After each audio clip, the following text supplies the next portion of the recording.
name is Anya Ayad. My name is Noor Ali and we're from Ishik Nilufer High School. Today we're going to be talking about contact dermatitis, and that's what our project is about. Contact dermatitis, basically when your skin gets a rash, it's either from an irritate or you have an allergy to it. And so from what we know, it's two types. It's contact dermatitis irritate and contact dermatitis allergy. Contact dermatitis irritate is basically when your skin gets irritated by a certain substance, and so your skin, your overprotective of the layer, gets really ruined. And the allergy one is basically when you are really allergic to that certain types of substance and your skin gets really damaged by it. So we made a cream about it and we have to heal it now.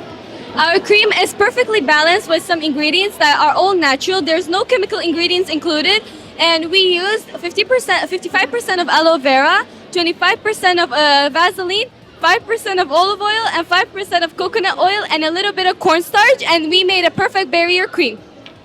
We have our friend here that she got diagnosed with it, and as you guys can see the results before and after, it fixed a lot. Yeah, I personally tried the cream on myself and it's really good over time. Thank you for listening. Thank you.